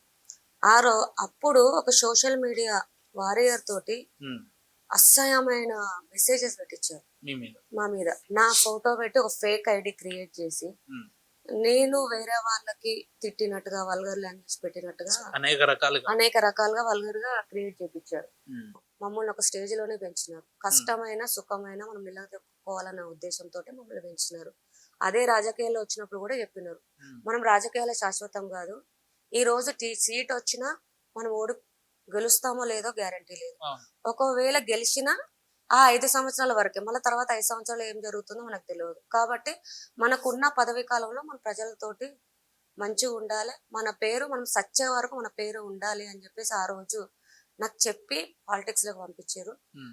ఆ అదే నినాదంతోటి నేను ఇంతవరకు చేసుకుంటూ వచ్చిన. ఫ్యూచర్‌లో కూడా ఉమ్. అదే ఉంటది. నేను నమ్మకం ఉందా మేడం మీ నాన్నగారి ఆశయాన్ని కావచ్చు, ఆయన పేరుని మీరు ఇన్ని రోజులు మీకు ఇచ్చిన అవకాశాన్ని మీరు సద్వినియోగంగా వాడుకున్నారు, ప్రజలకు మీ వంతుగా సాయం చేయగలిగారు, లేదంటే ఆ, ఆపదలో ఆదుకోగలిగారు అనే నమ్మకం ఉందా? మీ గుండెల మీద చేసుకొని 100% చెప్పగలుగుతారా? 100% నమ్మకం ఉందండి. ఉమ్. మేము కార్పొరేటర్ అసలు షేర్లింగంపల్లిలో కార్పొరేటర్ అనేటోడు ఎట్లా పనిచేయాలి అంటే పలానా నవతారెడ్డి లాగా పనిచేయాలనే వాళ్ళే చెప్తారు. ఒకసారి మళ్ళీ ఈ మాట చెప్తారా? ఎందుకు ఆ, చెప్పకూడదు? ఒకసారి మళ్ళీ రిపీట్ చేస్తారా? కార్పొరేటర్ గా నవతారెడ్డి లాగా చేయాలని అందరూ చెప్తారు. అట్లా చెప్పేటట్టు చెప్పుకున్నారా మీరు? ఎందుకు చెప్పుకోలేదు? మీరు ఉమ్. అడగండి, ఉమ్. అడగండి. మీరు ఈ రోజు ఏంటి చందానగర్ మేడం డివిజన్ మీ మీ డివిజన్ లో మీరు చూడండి. ఏమేం చేశారంటే ఒక రాజకీయాలలో ఉదాహరణగా అభివృద్ధి పనులు చెప్పగలుగుతారా మాకు? ఎందుకు చేయమండి? ఏం జరిగింది మీ హయాంలో? దీర్ఘకాలిక సమస్యలు నేను శ్రీదేవి థియేటర్ 150 ఫీట్ రోడ్ ఉమ్. నేను కార్పొరేటర్ గా ఉన్నప్పుడు నేను ఆర్డీపీ తీసుకొచ్చిన. నేను కౌన్సిల్లో కొట్లాడిన. ఉమ్. నాకు రోడ్ కావాలని కొట్లాడిన. ఫండ్ తీసుకొచ్చిన. కానీ ఎమ్మెల్యే ఆపిన. ఉమ్. చెయ్యొద్దు, ఆమె టైంలో చేయొద్దు అని చెప్పేసి. కానీ మీరు ఏ లెటర్ చూసినా మీరు చూడండి, మీరు ఆర్టీఐ చేస్తే మీకు తెలుస్తుంది. ఏ లెటర్ చూసినా కరెంట్ పోల్స్ ది అమౌంట్ తీసుకొచ్చి కట్టిపించిన, ఉమ్. కౌన్సిల్లో మీరు వీడియోస్ తీసి చూసిన 150 ఫీట్ రోడ్ గురించి ప్రత్యేకంగా కొట్లాడింది నవతారెడ్డి. అదొక బ్రాండ్ నాకు ఉంది. ఉమ్. కరోనా టైంలో మా చారిటబుల్ ట్రస్ట్ ద్వారా ఉమ్. చందానగర్ డివిజన్ సుమారు 3,300 మందికి మా ట్రస్ట్ నుంచి నిత్యావసర 27 ఐటమ్స్ తోటి కరోనా టైంలో 27 సామాగ్రి కలిగిన సామాగ్రి items. ఒక బ్యాగ్ ఒక కిట్ తయారు Okay. చేసి 27 ఐటమ్స్ తోటి మా డివిజన్ బస్తీలో ఉన్న వాళ్ళందరికీ కూడా మేము అట్లా ఎన్ని ఇచ్చినాం. ఇచ్చారు మేడం? అట్లా 33 మూడు దాదాపు 30 నుంచి 35 వేలు ఇచ్చారా? ఆ, ఉమ్. ఇచ్చాము. దాని తర్వాత కరోనా టైంలో ఉమ్. ఇప్పుడు మీరు చూస్తే ఇప్పుడు ఈసారి దోమల బెడత చాలా ఎక్కువ ఉంది. ఉమ్. అస్సలు బయటికి 6 దాటితే బయటికి వెళ్తే ఉండలేని పరిస్థితి. ఉండలేని పరిస్థితి. కానీ ఆ రోజు 1.5 year మేము కరోనా టైం వస్తే ఉమ్. ఇల్లు శానిటైజేషన్ కడిగిపించినాం మేము దగ్గరుండి. రాత్రి 12 అనక 1 అనక 2 అనక కార్పొరేట్ ఆడపిల్లని కూడా కాకుండా ఉమ్. బయటికి వెళ్ళి 1-2 గంటలకు వెళ్ళి వాళ్ళ ఇల్లు ఫిల్టర్ చేసి, అంటే ఫిల్టర్ అంటే కడిగినట్టు శానిటైజేషన్ చేసి ఉమ్. వచ్చిన రోజులు ఉండే నవతారెడ్డి చేసింది ఆ రోజు. ఉమ్. అట్లా చేసి నేను కరోనా తెచ్చుకున్నా ప్రజల కోసం చేసి. ఓకే. మేము మా ట్రస్ట్ తరపున బుక్స్ ఇచ్చినాము. దగ్గర ప్రతి ఒక్క గవర్నమెంట్ స్కూల్ కి నోట్ బుక్స్ ఇచ్చినాం. మా ట్రస్ట్ తరపున మా ఫాదర్ పుట్టిన ఊర్లో ప్రతి ఇయర్ మేము అక్కడ 300 మెంబర్స్ స్టూడెంట్స్ ఉంటారు. ఎక్కడ మేడం నాన్నగారి జన్మస్థలం మీకు? ములుగు జిల్లా లక్నో గోవిందరావుపేట ఓకే. దుంపల్లిగూడెం గ్రామంలో మా నాన్నగారు చదివిన స్కూల్లో ప్రతి ఒక్కరికి వాళ్ళకి అన్ని సదుపాయాలు మేము ఇప్పటికి కూడా ఇస్తాం. మేము ఉమ్. వాళ్ళు వేసుకునే షూస్ దగ్గర నుంచి, సాక్స్ దగ్గర నుంచి, బ్యాగ్ దగ్గర నుంచి, బుక్స్ అన్ని కూడా మేము వేస్తాం. ఆ స్కూల్కి కావాల్సిన ఏది కావాలన్నా మేము అభివృద్ధి విషయానికి వస్తేనేమో గుక్క తిప్పుకోకుండా అనర్గళంగా ఇట్లా మాట్లాడగలుగుతున్నారు. కానీ ఇదే నవితారెడ్డి గారి హయాంలో ఆయన టర్మ్ లో మీ కొంతమంది మీ అనుచరులు కావచ్చు, ఇండైరెక్ట్ గా మీ పేరు కూడా చెప్తున్నారు. 100 కోట్లు దండుకున్నారు, లేదంటే కమిషన్లు అని చెప్పి అదని చెప్పి మేము నవతారెడ్డి గారి అనుచరులం అని చెప్పి బాగా కమిషన్లు తీసుకున్నారు, పేద ప్రజల్ని పీడించారు అనేది కూడా ఒక వాదన వింటున్నాం. వాస్తవమా? అది జరిగిందా? అది ముమ్మాటికి అవాస్తవం. ఉమ్. ఎందుకంటే నవతారెడ్డి ఈ రోజు నేనేదో ఎలక్షన్ లో పోటీ చేయాలంటే నేనేదో అప్పు ఒక్క రూపాయి అవినీతి చేయలేదని మీరు హార్ట్ఫుల్ గా చెప్తారా మేడం? అంటే మీ హయాంలో పక్కా గంటా పదంగా చెప్తాం. ఒక్క రూపాయి దగ్గర మేము తీసుకున్నామని చెప్పి ఛాలెంజ్ చేస్తున్నాం. మీరు ఎవరి దగ్గరకైనా వెళ్ళాడు నవతారెడ్డి ఎవరి దగ్గరైనా తీసుకుందా? నవతారెడ్డి లేకపోతే కమిషన్ తీసుకొని కాంట్రాక్టర్ దగ్గర కమిషన్ తీసుకొని రోడ్లు వేసిందా, డ్రైనేజ్ మీరు అడగండి. ఎందుకంటే నేను అట్లా చెయ్యలేదు కాబట్టి కాంట్రాక్టర్ కూడా దగ్గర ఉండి క్వాలిటీగా మేము రోడ్లు వేపించినాము, డ్రైనేజ్ లేపించినాము. ఈ రోజు మేము మా బీఆర్ఎస్ టైంలో చెప్పుకోదగ మీకు చెప్పి మేము ఎలక్షన్ టైంలో ప్రచారంకి వెళ్ళినప్పుడు రోడ్లు లేవు, డ్రైనేజీ లేవు, వాటర్ వ్యవస్థ దారుణాతి దారుణంగా పరిస్థితి అస్తవ్యస్తంగా ఉండే. తర్వాత కరెంట్ లేకుండే. మేము చెప్పి ఇవన్నీ చేస్తాము అంటే ప్రజలే అన్నారు ఇవన్నీ అవుతాయా, మీతో అయ్యే పనులేనా అని అన్నారు. సపరేట్ సపోజ్ మా కాలనీలోనే మనకు అసలు వాటర్ ½ an hour వస్తే ఎక్కువ వాటర్ సరిపోతలేదు, విపరీతమైన ప్రాబ్లం వాటర్ వస్తుందా అంటే నేను ఛాలెంజ్ చేసిన నన్ను గెలిపించండి, మీకు ఫస్ట్ ఫ్లోర్ కి వాటర్ ఎక్కుతాయని నేను చెప్పిన. ఓకే. అదే అన్నారు. సరే ఇదే మేము గుర్తుపెట్టుకుంటాము. ఇది వచ్చిన తర్వాత మిమ్మల్ని అడుగుతాము అని చెప్పేసి మా కాలనీలో వాళ్ళు అన్నారు. మేము వాటర్ లైన్ వేసి వాటర్ వచ్చిన తర్వాత అమ్మ మోటార్లు వేయకుండా ఫస్ట్ ఫ్లోర్ కి వాటర్ ఎక్కుతున్నాయి. నేను నిజంగా నువ్వు అప్పుడు చెప్పినప్పుడు మీరు నమ్మలే. కానీ ఈ రోజు నువ్వు చేసి తీర్చినావు. కార్పొరేటర్ అంటే నీలాగా ఉండాలి అని చెప్పేసి ప్రతి ఒక్కరు డివిజన్ లో ఉమ్. ఏమనిపిస్తుంది చెప్పినారు. మేడం, మీరు డివిజన్లలో అనేక సమస్యలు మీరు తిరుగుతున్నప్పుడు జనాలు మీ దగ్గరికి రావడం, మీరు చేసిన మీ హయాంలో పనులు బాగా జరిగినాయి కొంత పాజిటివ్ గా చెప్పడం, ఈ రకంగా ప్రశంసలు మీరు అందుకుంటున్నప్పుడు ఎట్లా అనిపిస్తుంది, మీ రియాక్షన్ ఎట్లుంటది? నాకు చాలా హ్యాపీగా ఫీల్ అవుతుంది. ఉమ్, ఎందుకంటే మనము ఒక ధ్యేయంతో ముందుకు వచ్చినాము. ఉమ్, ఆ ధ్యేయం మనం కంప్లీట్ చేసుకున్నాము. ఈ ఉమ్, జీవితాంతం మనం సచ్చే వరకు కూడా ఈ యొక్క పేరు ఉంటది మనకి. ఉమ్, మనకు పదవులు ముఖ్యం కాదు, లేకపోతే ఇది కాదు. మనం ప్రజలలో ఉండాలి. ప్రజల శ్రేయస్సు కోసం పనిచేయాలి. ఉమ్, అది అధికార పక్షమైన ప్రతిపక్షమైన మన నినాదం ప్రజలతోటే ఉండాలని చెప్పేసి నా నినాదం. ఉమ్. ఇకనన్నా మళ్ళీ ఆ ప్రజల్లోకి అంటే మీరు ఫస్ట్ టర్మ్ గెలిచిన తర్వాత మళ్ళీ కొన్ని రాజకీయ కారణాలతో మీకు టికెట్ రాలేదు. అంటే మీరు టికెట్ రాలేదని ఇంట్లోనే ఉంటున్నారా? మీ వ్యక్తిగత వ్యాపారాల జీవితాలు ఉన్నాయా? లేదంటే సేమ్ అట్ ది సేమ్ గతంలో కంటే ఎక్కువగా ప్రజల్లోకి వెళ్ళడం, వాళ్ళ సమస్యలు ఎవరైనా కాంటాక్ట్ లో ఉంటే వాళ్ళ ఇంటికి వెళ్ళడం, ఆపదలో మంచి చెడులు అట్లా వెళ్తున్నారా? లేదంటే ఇంటికే పరిమితమయ్యారా? ఎట్లుంది ఇప్పుడు మీ డైలీ లైఫ్ ఎట్లా సాగుతుంది? నేను ఎల్లప్పుడూ ప్రజల్లోనే ఉంటా. ఉమ్, ప్రజల కోసమే సేవ చేస్తా. వాళ్ళు రాత్రి 1 గంటకు ఫోన్ చేసినా నేను వాళ్ళకి అవైలబుల్ గా ఉంటా. వెళ్తున్నారా చావులకు, పెళ్లిలకు, మంచి చెడుకి, అన్నిటికి వెళ్తాం. డివిజన్ ప్రజలతోటి? ప్రజల సమస్యల మీద పోరాడతాము. ఉమ్, సావులు వెళ్తాము. పెళ్లిళ్ళకి వెళ్తాము. ఏది ఉన్నా కానీ ప్రజల వాళ్ళకి ఏమన్నా ఆ వైద్యపరంగా కూడా ఇబ్బంది అయితే వాళ్ళకి ఆ విధంగా కూడా మేము ఆదుకుంటాము. లేకపోతే గవర్నమెంట్ నుంచి ఇప్పించితే ఏమన్నట్టు మా వల్ల అయితే అవి కూడా ఇప్పిస్తాము. ఉమ్, అన్నీ చేస్తాం. నేను కార్పొరేటర్ టైంలో మీరు చిట్టా ఇప్పాలంటే మీ దగ్గర ఉంది ఆ బుక్ చూడండి. ఉమ్, 155 కోట్లతోటి ఒక కార్పొరేటర్ గా నేను ఇంత పనులు చేసిన అని చెప్పేసి ఈరోజు నేను గర్వంగా చెప్తున్నా 5 years టర్మ్. ఉమ్. ఇప్పుడు ఉన్న వాళ్ళని చెప్పండి. 150 కోట్లు అని చెప్పారు కదా, ఈ 150 కోట్లలో స్థానిక ఎమ్మెల్యే గారి సహకారం లేకుండానే అయిందని అనుకుంటున్నారా మీరు? అవునండి. ఎందుకు బీఆర్ఎస్ పార్టీ అండి. ఆ రోజు మా పార్టీ ఉంది. ఉమ్, మా పార్టీ తరఫున మేము మా పార్టీ సింబల్ తోటి మేము గెలిచినామండి. ఉమ్, ఆయనేమి ఆయన తోటి మేము గెలవలేదు కదా ఉమ్, ఎమ్మెల్యే గారితోటి. మా పార్టీ సింబల్ మీద గెలిచి మా పార్టీ నుంచి మేము తెచ్చుకున్నాము. మేము డెవలప్ చేసుకున్నాము. ఉమ్, మరి ఈ రోజు కూడా నేను 5 years బ్యాక్ చెప్తున్నా 150 అవును. కోట్లు. ఉమ్, నేను ఎక్కడెక్కడ కాలనీలు చేసినా, ఏ కాలనీలో ఏ రోడ్లు వేసినానో, ఏం పనులు చేసినా నేను చెప్తా.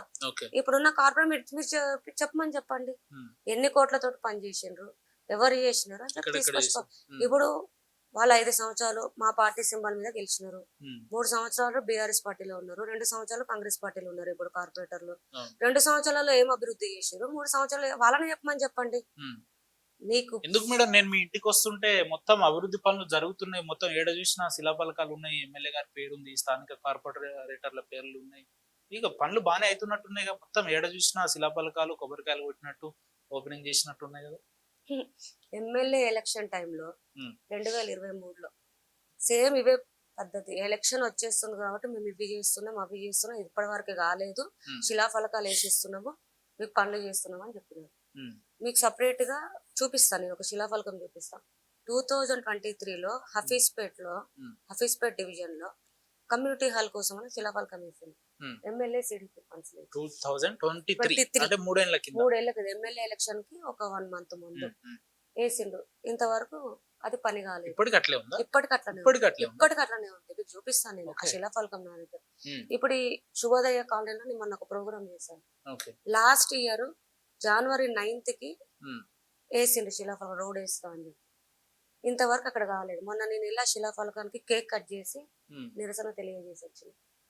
చందానగర్ లో చూస్తే దిప్తిషి నగర్ లో చూస్తే వికలాంగుల పార్క్ అని చెప్పేసి 2 crores తోటి శిలాఫలకం పెట్టింది. ఉమ్, ఆ 2 crores శిలాఫలకం లేదు. ఉమ్, ఆ పార్క్ కూడా ఎటు పోయిందో తెలియదు. ఉమ్. ఇప్పుడు అంటే ఇంకా నేను ఫస్ట్ టైం విజిట్ చేసిన కాబట్టి ఈ శిలాఫలకాలన్నీ చూసి పనులు అవుతున్నాయో అనుకున్నా. అంటే ఎప్పుడు వచ్చినా అవి అట్లనే ఉంటాయి అవి అన్నట్టు. అట్లనే ఉంటాయి. ఓకే. అవి చెప్పుకో. ఇప్పుడు ఎలక్షన్ టైం కాబట్టి కార్పొరేటర్లు దిగిపోతున్నారు కాబట్టి ఉమ్, మేము చేస్తున్నాము అన్నట్టు. మీ ఒక సంవత్సరం తర్వాత మళ్ళీ అవే శిలాఫలకాలను మీరు చూసుకుంటారండి. ఓకే. ఎన్ని పనులు అయినాయి, ఎన్ని పనులు కాలేదో ఉమ్, మేము చెప్తాం. మేము ఏమంటున్నామంటే ఉమ్, ఒక ఎమ్మెల్యే అనేటోడు ఏం పనులు చేయాలి అంటే ఉమ్. ఆయన స్థాయి ఏంటి? అవును. ఒక అసెంబ్లీ పరంగా నియోజకవర్గ స్థాయి. అవును. కార్పొరేటర్లు అంటే డివిజన్లో జిహెచ్ఎంసీ చూసుకో. డివిజన్ స్థాయి. ఉమ్, ఉమ్, డివిజన్ స్థాయిలో ఒక డ్రైనేజ్ వేయాలన్నా, రోడ్ వేయాలన్నా, వాటర్ లైట్ వేయాలన్నా, ఏదన్నా దివ్య స్థాయిలో కార్పొరేటర్లు చూసుకుంటారు. చూసుకోవాలి. ఎమ్మెల్యే స్థాయి ఏంటి? నువ్వు నియోజకవర్గానికి ఒక గురుకుల పాఠశాల తీసుకొస్తావా, లేకపోతే ఒక బస్ స్టాండ్ తీసుకొస్తావా, లేకపోతే ఒక రైల్వే స్టేషన్ తీసుకొస్తావా, లేకపోతే హాస్పిటల్ తీసుకొస్తావా? నువ్వు ఏం తీసుకొస్తావు? నువ్వు 10 సంవత్సరాలు 9,000 కోట్లు అని చెప్పుకొని తిరుగుతున్నాడు. ఆ 9,000 కోట్లు ఎవరు ఇచ్చారు? టిఆర్ఎస్ పార్టీ ఇచ్చింది, బిఆర్ఎస్ గవర్నమెంట్ ఇచ్చింది. మేము గర్వంగా చెప్పుకుంటున్నాం. నువ్వు అన్నావు నేను 250 ఎకరాలలో 200 బస్సులు పార్కింగ్ చేసి బస్ టెర్మినల్ తీసుకొస్తున్నా మియాపూర్లో అన్నా. ఎక్కడ పోయింది? 50 ఎకరాల బస్ టెర్మినల్ ఎక్కడ పోయింది? లేదు. వెతికినాం మేము, వెతుకుతానే ఉన్నాం. 10 సంవత్సరాల నుంచి వెతుకుతున్నాం. బస్ టెర్మినల్ ఎక్కడ ఉందో దొరుకుతలేదు. చిన్నదో ఎకరమో 2 ఎకరాలు అంటే దొరకదు. 50 ఎకరాల బస్ టెర్మినల్ దొరకలేదు అని మాకు. వెతుకుతున్నాయి. రేపెల్లిని కూడా ఎతకాలి పోయి మియాపూర్ దగ్గర పోయి. మెట్రో మన మియాపూర్ నుంచి బిహెచ్ఎల్ వరకు 1 స్తంభం అంట. ఒక్క స్తంభం మీద మెట్రో తీసుకొస్తా అన్నాడు. మరి అది ఎక్కడ పోయిందో అర్థమైతలేదు. 1 స్తంభం ఎటు పోయిందో, ఆ మెట్రో ఎటు పోయిందో అర్థమైతలేదు. మియాపూర్ లో 750 పడకల ఆసుపత్రులు తీసుకొస్తా అన్నాడు. ఆ 700 పడకల హాస్పిటల్ ఎక్కడ వండుకుందో మాకు అర్థమైతలేదు. గురుకుల పాఠశాల అన్నాడు. మరి ఎక్కడ పోయిందో తెలియదు. కనీసం అంటే హిందువులకు, ముస్లింకి, క్రిస్టియన్లకి చనిపోతే ఒక శ్మశాన వాటిక లేదండి శ్రీలింగంపల్లిలో. ఎంత దారుణమైన పరిస్థితి అంటే. పోయినసారి ఇదే గాంధీ గారు బిఆర్ఎస్ లోనే ఉండే కదా, అంటే అది బిఆర్ఎస్ వైఫల్యం అన్నట్టే కదా. ఎవరు ఇప్పుడు శ్మశాన వాటిక లేదు అని అన్నారు. అది బిఆర్ఎస్ లో ఉన్నప్పుడు చేయొచ్చు కదా. అవునండి, ఒక ఎమ్మెల్యే ఉన్నప్పుడు తీసుకురావాలి కదా. ఎందుకు తీసుకురావాలి? కార్పొరేటర్ల ఫండ్ చెప్పుకొని 9,000 కోట్లు 10,000 కోట్లు అని. నీ స్థాయి ఏంది? ఎమ్మెల్యే స్థాయి కదా. నువ్వు తీసుకురావాలి కదా. ఎందుకు తీసుకొస్తలేవు? మేము అదే అడుగుతున్నాము. నువ్వు వచ్చినా రాకపోయినా జిహెచ్ఎంసీ ఫండ్లు వచ్చేవి అవుతానే ఉంటాయి, చేస్తానే ఉంటారు. కార్పొరేటర్ ఫండ్ ఉంటది, జిహెచ్ఎంసీ ఫండ్ ఉంటది, అన్ని ఉంటాయి. నీకు వచ్చేది నియోజకవర్గానికి 5 కోట్లు, సంవత్సరానికి ఎమ్మెల్యే ఫండ్ కింద 5 కోట్లు. 5 కోట్లు తప్ప మిగతా అది నీ ఫండ్ కాదు కదా. అది స్టేట్ ఫండ్ అవుతుంది లేదా కార్పొరేటర్ ఫండ్ అవుతుంది. జిహెచ్ఎంసీ ఫండ్ చెప్పుకొని నేను అభివృద్ధి చేస్తున్నాను ఎమ్మెల్యే ఎట్లా చెప్పుకుంటారండి? నువ్వు చెప్పుకో తప్ప స్థాయి చెప్పండి. మీకు వీడియో కూడా చూపిస్తా. మీకు అటు పోతే బొంబాయి, ఇటు పోతే తెలంగాణ, ఇటు పోతే ఆంధ్ర, ఇటు పోతే ఇటు బస్సులు పోతే, అటు పోతే అటు రైళ్లు పోతే అని కూడా చెప్పిన వీడియో నీకు చూపిస్తా అండి. మీకు వీడియోలు చూపిస్తాయి. ఇంటర్వ్యూ అయిపోయిన చూపిస్తా. మీరు వెయ్యాలి. మీరు అవి శిలాఫలకాలు చూపిస్తా. మేము చేసిన నిరసన చూపిస్తా. నేను ఒక గవర్నమెంట్ హాస్పిటల్ తీసుకొచ్చిరా అండి శ్రీలింగంపల్లిలో. అప్పుడు కాంగ్రెస్ టైంలో రిలీజ్ అయిన తర్వాత ఇది మెల్లమెల్లగా ఎమ్మెల్యే గారి దగ్గర కూడా మళ్ళీ ఏమన్నా ఇబ్బంది అయితే చూసుకొని మాకేం ఇబ్బంది అండి? మాకేం ఇబ్బంది? మేము అడుగుతున్నాము కేసులను అదో ఇదో మళ్ళీ ఏమన్నా వాళ్ళ భౌతిక దాడులను అంటే ప్రజల కోసము ఒక బస్ స్టాండ్ కట్టండి అంటే కేసులు పెడతారా అండి? ప్రజల కోసం మీరు చెప్తున్నారు కాబట్టి ప్రజల కోసం ఒక రైల్వే స్టేషన్ పెట్టండి అంటే కేసులు పెడతాడా అండి? లేదా ప్రజల కోసం ఒక హాస్పిటల్ కట్టండి అంటే కేసులు పెడతాడా? పెట్టమని చెప్పండి. జైలు పోవడానికైనా సిద్ధమే ప్రజల కోసం. మేము పెట్టమని మేమేమి ఆయన ఇగో వల్గర్ గా తిట్టి లేకపోతే ఆయన మాకు అది మేము చదువుకున్న వాళ్ళం, మాకు తెలుసు ఏ విషయంలో ఎట్లా మాట్లాడాలి, ఏం చేయాలని మాకు అన్ని తెలుసు. పెట్టమని దమ్మున్న ఎమ్మెల్యే అయితే నీకు ఇక 3 సంవత్సరాలు ఉంది కదా, కట్టు 750. భవిష్యత్తుని కూడా దృష్టిలో పెట్టుకోండి మేడం. ఈ రోజు ఆయన కాంగ్రెస్ లో ఉన్నాడని చెప్పి విస్తృతంగా విమర్శిస్తున్నారు. ఒకవేళ మళ్ళీ ఆయన బిఆర్ఎస్ లోకి రావాల్సి ఉంటదేమో, మీరే కలిసి పనిచేయాల్సి ఉంటదేమో, మరి అప్పుడు ఎట్లా? చేస్తాం. ప్రజల కోసము ఏది చేయడానికైనా అవతారెడ్డి సిద్ధమే, ఆయనతో కలిసి పనిచేయడానికి సిద్ధమే. నువ్వు తీసుకురా. మేము అది ప్రజలు డిసైడ్ చేసి నేను చెప్పాను. అవగాహన మేరకు బిఆర్ఎస్ నుంచి మళ్ళీ బిఆర్ఎస్ వచ్చి మళ్ళీ బిఆర్ఎస్ నుంచి పోటీ చేస్తే గాంధీ అనే వ్యక్తి గెలుస్తాడా? అందుకే నేనేమంటున్నా, నేను అదే అందుకే ఒక ట్రైల్ అయ్యమంటున్నారు. రాజీనామా చేయండి. ఇప్పుడు బిఆర్ఎస్ పార్టీ పదవి తీసుకొని పిఎస్సి చైర్మన్ తీసుకొని నువ్వు వెళ్ళినావు కదా, రాజీనామా చేయి. నువ్వు మళ్ళా నీకు ప్రజలు నువ్వు పని చేసినావు అంటే ప్రజలు గుండెల్లో పెట్టుకొని గెలిపిస్తారు. మళ్ళీ సంవత్సరం తర్వాత బిఆర్ఎస్ కు వచ్చి మళ్ళీ బిఆర్ఎస్ నుంచి పోటీ చేస్తే గెలుస్తాడా? మీరు గెలిపిస్తారా? మేము గెలిపిస్తాం. బిఆర్ఎస్ నుంచి వస్తే మా పథకాలు మేము చేసిన గవర్నమెంట్ మేము చూస్తాం. కానీ బిఆర్ఎస్ లో తీసుకునే పరిస్థితి లేదు. ఎమ్మెల్యే మా కేటీఆర్ గారు గానీ మాట్లాడుతున్నారు. అరకెప్పుడు గాంధీ గారు బిఆర్ఎస్ లోకి వస్తే మళ్ళీ రారు. వస్తే తీసుకోరా? వస్తే ఆయన వచ్చినా మా పార్టీ తీసుకోదు. మా పార్టీ మేము చెప్తున్నాం కదా, తీసుకోరు. హరీష్ రావు గారు కూడా మొన్న తెలంగాణ భవన్ లో అట్లనే మాట్లాడిండు. అదే వర్ధనపేట మాజీ ఎమ్మెల్యే ఆరు రమేష్ గారు బీజేపీ నుంచి పోతే మళ్ళీ బిఆర్ఎస్ లో మొన్న తీసుకున్నారు కదా. మరి ఇట్లా జరగదని మీరు ఎట్లా అనుకుంటున్నారు? రానండి, అవ్వదు. అంతే మేము చెప్తున్నాం కదా. ఆయన వచ్చినా మీరు రాణించేటట్టు లేరు కదా. అంటే అంటే మీకు కేటీఆర్ గారికి సత్సంబంధాలు బాగుంటాయని విన్నాను నేను. కొంపదీసి ఈయన మీద కావాలని కంప్లైంట్స్ ఏమైనా ఇచ్చి ఇట్లా రాకుండా చేస్తారా ఎట్లా? మేము చెప్తే అధిష్టానం వినే స్టేజ్ లో ఉండదండి. వాళ్ళు చెప్తే మేము వినాలి. ఉమ్, వాళ్ళ కింద పనిచేసే వాళ్ళు వాళ్ళ మాటను తూచా తప్పకుండా ఉమ్. నియోజకవర్గం వాళ్ళు ఏది ఇది చెప్తే అదే చెయ్యాలి. ఫాలో అవుతారా? తప్పకుండా ఏది చేస్తాము. చెప్తే ఎందుకు చేయమండి? అదే కేసీఆర్ గారి దగ్గర ప్రజల నుంచో కోసం పార్టీ కోసం ఏమన్నా చేస్తాం. ఇప్పుడు కేసీఆర్ గారి దగ్గర నుంచో కేటీఆర్ గారి దగ్గర నుంచో నవతారెడ్డి గారు మీరు అక్కడ పని చేయాలి, భవిష్యత్తులో మీకు అవకాశాలు ఉంటాయి, ఎమ్మెల్యేగా పైసలు పెట్టుకొని పని చేయాలని అన్నారు అనుకోండి, ఏంటి ఏంటి ఎట్లా మీ రియాక్షన్ ఎట్లుంటది, రెస్పాన్స్ ఎట్లుంటది? నేను ఏం చెప్తున్నా, పార్టీ కోసం పనిచేస్తా. ఎమ్మెల్యే గారు నిలబడతా అంటే మీరు ఎట్లా రియాక్ట్ అవుతారు అంటున్నా? అది పార్టీ నిర్ణయం, నా నిర్ణయం. ఇస్తే యాక్సెప్ట్ చేస్తారా? వాళ్ళ నిర్ణయం, నా నిర్ణయం. ఎమ్మెల్యేగా ఇస్తే యాక్సెప్ట్ నేను చేస్తారా? ఏమన్నా వాళ్ళ నిర్ణయమే నా నిర్ణయం. ఎమ్మెల్యేగా మిమ్మల్ని మీ పేరు గనక లిస్ట్ లో ఉంటే యాక్సెప్ట్ చేస్తారా అంటున్నా? ఎందుకు నిలబడతారా? చేయమండి? పార్టీ నిర్ణయం డిసైడ్ చేసుకున్న తర్వాత మేము ఎవరము, నువ్వు నించో అంటే మేము నించుంటాము. మేము పార్టీ కోసం ఇప్పుడు పనిచేస్తామని ఎమ్మెల్యేగా చెప్తున్నాం నిలబడుతున్నా, కదా. ఇప్పుడు సామాన్యంగా కార్పొరేటర్ గా గెలవాలంటేనే కోట్లలో ఖర్చు పెట్టే పరిస్థితులు మనం చూస్తా ఉన్నాం. అలాంటిది ఒక ఎమ్మెల్యే అని అంటే ఇక మాటల్లో చెప్పాల్సిన అవసరం లేదు, వందల కోట్లలో ఉంటది. ఒకవేళ నిలబడితే ఆర్థిక వనరులు అంతా ఎట్లా మా తీసుకొస్తారు, ఎక్కడి పార్టీ నుంచి వస్తారు? మా పార్టీ తరపున టికెట్ వస్తే మేము డబ్బులు పెట్టుకోవాల్సిన అవసరం లేదు. మా ప్రజలే మమ్మల్ని గుండెలో పెట్టుకొని ఇవన్నీ గెలిపిస్తారు. కెమెరాలో మాట్లాడే మాటలు మేడం. మీరు అంటే రియలిస్టిక్ గా ఏం రియలిస్టిక్ గానే జరుగుతుందని చెప్తున్నామండి. మాట్లాడుతున్నారు. మేము చేసిన పని, మా కష్టము, మా ఉమ్. పని, మా మా ప్రజలలో ఉన్న మా బిహేవియర్ అన్ని ప్రజలే డిసైడ్ చేస్తారు. అక్కడ పార్టీ నుంచి కావచ్చు, ఇక్కడ అభ్యర్థుల తరపు నుంచి కావచ్చు, మా ప్రజలు నిర్ణయిస్తారు. ఏదైనా ఇంకెన్ని రోజులు లేదు. ఆల్మోస్ట్ ఆల్ ఇప్పుడు జిహెచ్ఎంసీ ఇంకొక 1-2 months లో వస్తది. ఉమ్. దాంట్లోనే తెలుస్తుంది. నిలబడుతున్నారా? మీరు నిలబడే అవకాశాలు ఉన్నాయా? ఒకవేళ పార్టీ రిజర్వేషన్ అవకాశం ఇస్తే నించుంటాం. అవకాశం ఇస్తే నించుంటాం అని అవకాశం చెప్తున్నాం కదా. ఇస్తే అంటే ఇవ్వదని ఎట్లా అనుకుంటున్నారు? క్వశ్చన్ మార్క్ మిమ్మల్ని మీరే వేసుకుంటున్నారు. పార్టీ మీరు నించోమంటే నించుంటాం. లేదు మన అభ్యర్థి ఈయన ఉన్నాడు గెలిపించుకోరండి అంటే గెలిపించుకొస్తాం. అంటే మీరు బీజేపీ నుంచి పార్టీ టీఆర్ఎస్ ఏది- వచ్చినప్పుడు ఏమన్నా మీకేమన్నా హామీ లాంటిది ఏమన్నా కేటీఆర్ గారు కానీ లేదంటే స్థానిక నాయకులు ఏమన్నా అంటే మళ్ళీ కార్పొరేటర్ గా అవకాశాలు ఇస్తాము అట్లా ఏమన్నా చెప్పిరా? ఏమన్నా ప్రామిసెస్ ఏమన్నా చేసి? మేము ఏమి అడగలేదు వాళ్ళని. ఉమ్. వాళ్ళు కూడా మాకేం చెప్పలేదు. పని ఉమ్. చేసుకుంటూ పోతే అవకాశాలు అవే వస్తాయి కాబట్టి ఉమ్. మేము పని చేసుకుంటూ పోతాం. రాజకీయంగా సందిగ్ధంలో పడ్డారు అని అంటే అంటే మీ ఆలోచనలే ఏమన్నా తొందరపాటు నిర్ణయాల వల్లనే ఇట్లా ఇబ్బంది పడుతున్నా అనే పరిస్థితి ఏమన్నా? తొందరపాటు నిర్ణయాలు ఏం లేవు. ఆల్రెడీ అన్నిటికీ డిసైడ్ అయ్యే మేము ఆ దాంట్లో నుంచి దీంట్లోకి వచ్చినాం. అదే దాంతో మేము ఫైట్ చేసుకుంటూ పోతాం. భవిష్యత్తులో బీఆర్ఎస్ లో ఉంటారా లేదంటే మళ్ళీ కాంగ్రెస్ ఆర్ బీజేపీ అట్లా ఏమన్నా వెళ్ళే పరిస్థితి ఉందా? నవతారెడ్డి రాజకీయాల్లో ఉన్నంత కాలం బీఆర్ఎస్ లోనే ఉంటుంది. ఒకసారి మళ్ళీ చెప్పండి మేడం. నవతారెడ్డి రాజకీయాల్లో ఉన్నంత వరకు బీఆర్ఎస్ లోనే ఉంటది. ఇది బీజేపీ వాళ్ళు రికార్డ్ చేసుకుంటారు మరి, చేసుకొని ఎందుకంటే మళ్ళీ బీజేపీలో వెళ్తే అంటే ప్రాబ్లం అవుతుంది. బీఆర్ఎస్ వాళ్ళు చేసుకొని కాంగ్రెస్ వాళ్ళు చేసుకొని వెళ్ళే పరిస్థితి లేదు. వెళ్ళే పరిస్థితి లేదు. మళ్ళీ ఏమన్నా ప్రోటోకాల్ ఇస్తాం, పదవులు ఇస్తాం, లేదంటే ఏమన్నా పైసలు ఇస్తాం, లేదంటే ఇంకేమన్నా ఇస్తాం అంటే పోయే ప్రసక్తి లేదు. ఏది ఇచ్చినా లేదు పోయే ప్రసక్తి లేదు. ప్రజల ఎందుకు కోసం అసలు నా పనిచేస్తాం. క్వశ్చన్ కంప్లీట్ కాకముందే అంత కాన్ఫిడెన్స్ ఆన్సర్ ఇస్తున్నారు ఎట్లా మేడం? అంటే మేము ముందే అనుకున్నాం పార్టీలో వచ్చిన తర్వాత ఇంకా ఏ పార్టీలోకి వెళ్ళొద్దు అని చెప్పి డిసైడ్ చేసుకున్నాం.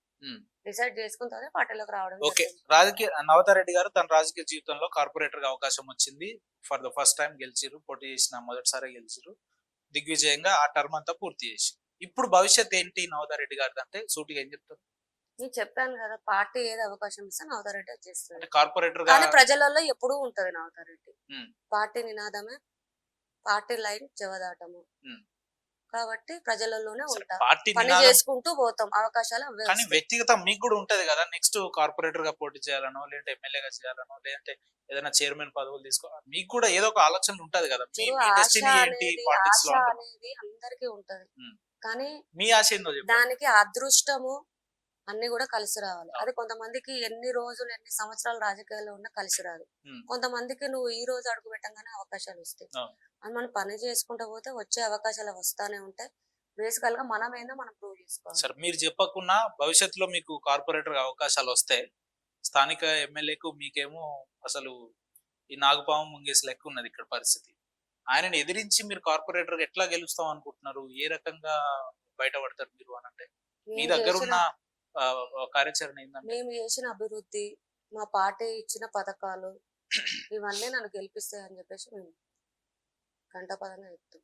మళ్ళీ గెలుస్తారు లోకల్ ఎమ్మెల్యే అది ప్రజలు డిసైడ్ చేస్తారు. ఉమ్. ప్రజలు డిసైడ్ చేస్తారు. గెలుస్తామా ఓడతామా అవన్నీ నేను ఏది చెప్పను. ఏమైనా నవతారెడ్డి గారు కార్పొరేటర్ గా గెలవడానికి వీల్లేదు, అసలు ఆమె రాజకీయంగా ప్రొసీడ్ అవ్వడానికి వీల్లేదని ఆయన అంటుంటే మీరు గెలుస్తారని కాన్ఫిడెన్స్ చెప్తున్నారు. ఎవరు ఆయన చెప్పేటోళ్ళు ఏమైనా చెప్తారండి. ఉమ్. చెప్పారు ఇక అన్నయ్య ఆయన గెలవడు అనుకుంటే గెలవకుండా ఉంటారు, లేదా ఆయన ఓడిపోతారు అంటే ఓడిపోతారు. ఉమ్. ఏదైనా ప్రజలు ఏంటి ప్రజల్లోకి డిసైడ్ వెళ్ళడానికి చేస్తారు. మీ దగ్గర ఉన్న ఎజెండా ఏంటి, మీ దగ్గర ఉన్న ప్రొఫార్మా ఏంటి, ఎట్లా ముందుకు పోదాం అనుకుంటున్నారు? నవతారెడ్డి అనేది ఫస్ట్ టైం పోటీ చేసిన బ్రాండ్ లేదు, ఇప్పుడు ఉమ్, ఉంది. నవతారెడ్డి అంటే ప్రతి ఒక్కరికి ఎప్పుడు ఫోన్ చేసినా, ఎప్పుడు పిలిచినా, ఎప్పుడు రాత్రి 1 గంటకు చేసినా రెస్పాన్స్ ఇచ్చే క్యాండిడేట్ నవతారెడ్డి అని అందరికీ తెలుసు. ఉమ్, ఏ రాత్రి ఆడపిల్ల అయినా సరే రాత్రి ఫోన్ చేసినా ఎత్తుతుంది, మా సమస్యలు పరిష్కరిస్తుంది అని తెలుసు. రాత్రి 1 గంటకి 2 గంటలకి వెళ్ళి కూడా మేము రోడ్లు వేయించి, బీటీ రోడ్స్ వేయించి, సీసీ రోడ్లు వేయించిన స్టేజ్ కూడా మనకు ఉన్నాయి. ఆ పరిస్థితులు ఉన్నాయి. ఆ పరిస్థితులు ఉన్నాయి. నవతారెడ్డి ఏ టైంలో ఉన్నా ముందుండి ఒక అబ్బాయి లాగా పనిచేస్తుంది అని చెప్పేసి ఒక పేరు తెచ్చుకున్నాం. అదే నినాదంతో ముందుకెళ్తున్నాం. నవతారెడ్డిని వాళ్ళ నాన్న ఆడపిల్లలాగా పెంచలే, ఉమ్, ఒక అబ్బాయి లాగానే పెంచిండు. ఆడపులి అంటారా? అట్లనే పెంచురు. అదే ఉమ్. నినాదంతో పోతున్నాము. ధైర్యం ఉంది, చదువు ఉంది, ఆర్థికంగా ఉన్నాము, అన్ని విధాలను ఉన్నాం కాబట్టి మా పని మేము చేసుకుంటాం. ఇందాక వ్యక్తిగతంగా ఇది నా ప్రశ్న మేడం, నాకు ఎందుకు అడగాలనిపించింది. రాజకీయాల్లో ఇంత డైర్ అండ్ డాష్ గా స్థానిక ఎమ్మెల్యే తోటి కొట్లాడుతున్నారు, కొట్లాడిన పరిస్థితులు కూడా ఉన్నాయి. కానీ ఇంత వయసు వచ్చి లేదా ఇంత అనుభవం ఉండి కూడా నాన్న పేరు చెప్పంగానే చాలా గౌరవప్రదంగా వారికి ఇచ్చే మర్యాద ఇస్తున్నారు. ఎందుకంటే ఇందాక నాన్నగారిని కూర్చోమంటే లేదు లేదు నేను ఆయన ముందు మాట్లాడలేను అని అన్నారు కదా. ఏంటి మేడం ఆ నాన్నగారిని మీకు ఎట్లా ఏ రకంగా స్ఫూర్తినిచ్చింది? ఆయన అంటే ఇప్పటి వరకు కూడా ఈ రకమైన మర్యాద అని అంటే ఏంటి, ఆయన నుంచి మీరు తీసుకున్న గుడ్ విల్ ఏంటి? ఆయన అంటే బేసికల్ గా గౌరవము, ఉమ్. గౌరవము. నాకు రాజకీయంగా కూడా ఇంట్లో ఉండి మొత్తం ఇట్లా గైడ్ చేసేది గైడ్ ఆయనేనా? చేస్తారు. అంటే మీరు కింగ్ అయితే నాన్నగారు కింగ్ మేకరా? గైడ్ చేస్తారు, ఇట్లా కాదు ఇట్లా వెళ్ళాలి, మంచి చెడు రాజకీయాలు ఇట్లా ఉంటాయి, ఇట్లా చేయొద్దు, అట్లా ఉమ్. చేయొద్దు అని. మా హస్బెండ్ కూడా నాకు సలహాలు సపోర్ట్ గా సూచనలు ఉంటారు, ఇస్తుంటారా? సపోర్ట్ చేస్తారు. ఈ రోజు నేను రాజకీయాలకు వచ్చి దగ్గర దగ్గర 14 to 15 years. ఓకే. నా మ్యారేజ్ 20 years. ఈ ఒక్క రోజు కూడా మా హస్బెండ్ అంటే కూడా ఎవరు అంటే చూడలేదు. పెళ్ళయి 4-5 ఏళ్ళకే మీరు రాజకీయాల్లోకి వచ్చారా? నాకు 2 పిల్లలు, 2 అబ్బాయిలే. ఒకటి 16 years, ఒకటి 15 years. ఏంటి మేడం సార్ పేరేం పేరు? ఎందుకంటే ఎవరు చూడలేదు, ఎవరికి తెలియదు అన్నారు కదా. సార్ అసలు ప్రొఫెషనల్ గా ఏం చేస్తుంటారు, ఆయన ఆక్యుపేషన్ ఏంటి? Sir real estate and diagnostic centres ఉన్నాయి. ఓకే. ఇక నాకు బిజినెస్, వ్యవసాయం అంతా ఎంతమంది మేడం మీకు పిల్లలు, వాళ్ళు ఏం చదువుతున్నారు? నాకు 2 బాబులు. ఒక అబ్బాయి ఇంటర్ సెకండ్ ఇయర్, ఓకే. ఒక బాబు 10th ఇప్పుడు ఎగ్జామ్స్ రాస్తున్నారు. ఓకే. ఎట్లా? వాళ్ళెవరు కూడా వ్యక్తిగతంగా మా హస్బెండ్ కూడా ఎక్కడ కూడా ఇన్వాల్వ్. నా రాజకీయంగా నేనే డెసిషన్స్ తీసుకుంటా. ఓకే. ఏమైనా సలహాలు ఉంటే ఇట్లా అట్లా అని అడిగితే చెప్తారు. తినైనా ఫాదర్ అయినా ఇద్దరు చెప్తారు. లేకపోతే మా ఫ్యామిలీలో మా బాబాయ్, మా పెద్దనాన్న వాళ్ళందరూ కూడా ఇట్లా చేయాలి, ఇట్లా ఉంటే ఇట్లా ఓకే, ఇట్లా ఓకే అని ఫస్ట్ రాజకీయాల్లో తెచ్చినప్పుడు ఒక 5-6 నెలలు నాకు గైడ్ చేసిండు. కానీ ఇప్పుడైతే ఎవరు చేయలేండి, నా డెసిషన్. ఓకే. అప్పుడు కొత్తగా వచ్చినా కాబట్టి కొంచెం నేర్చుకునే వరకు నా ఏంటి మీ నాన్నగారి గురించి చెప్పాలి అని అంటే ఒక మాటల్లో ఆయన గొప్పతనం చెప్పాలంటే ఏం చెప్తారు? యాజ్ ఎ కూతురుగా, అటు రాజకీయ నాయకురాలిగా ఏం చెప్తారు? కష్టం విలువ నేర్పించింది. ఓకే. ఏ ఏ టైంలో ఏ కష్టం వచ్చినా ధైర్యంగా ఎదుర్కోవాలని నేర్పించింది. అదే నేను అలా ముందుకెళ్తాను. కొంచెం నాన్నగారి పేరు చెప్పగానే ఎమోషనల్ ఫీల్ అవుతున్నారు, బాగా బాండింగ్ ఎక్కువ అనుకుంటారు మీకు నాన్నగారు. ఓకే. అంటే మొదటి నుంచి మీరు డే 1 నుంచి కూడా ఇట్లానే ఉంటుండేవారా నాన్నగారితో? ఫస్ట్ నుంచి కూడా మేమిద్దరమే, నా సిస్టర్ నేను ఇద్దరమే. ఓకే. మా ఫాదర్ కి సన్స్ లేరు. ఇక ఆ ప్రేమ అంతా చూసుకుంటారు. మా సిస్టర్ వచ్చేసి రేడియాలజిస్ట్ డాక్టర్. ఓకే. అండ్ మా కో బ్రదర్ కూడా ఈజ్ అండ్ జనరల్ ఫిజిషియన్. మా హస్బెండ్ రియల్ ఎస్టేట్. కాబట్టి మాకు స్వేచ్ఛ ఉంది తన దగ్గర. ఏది ఉన్నా మగ పిల్లలైనా ఆడపిల్లలైనా. ఓకే. అంటే కష్టాలలో కూడా ఇదే రకంగా మోటివ్ ఇస్తుంటారా? ఏం కాదు ముందుకెళ్ళు, ఏదైతే అదైతుంది, ఏది ఉన్నా కానీ ఒక రేంజ్ ఉన్న తర్వాత ఆ కింది స్టేజ్ కి వెళ్ళొద్దు, పైకి వెళ్ళండి కానీ కిందికి వెళ్ళదు. ఆ స్టేజ్ తెచ్చుకోవద్దు అని మాత్రం చెప్పింది. నువ్వు మారుతి కారు ఉంటే మారుతి కారులోనే తిరుగు.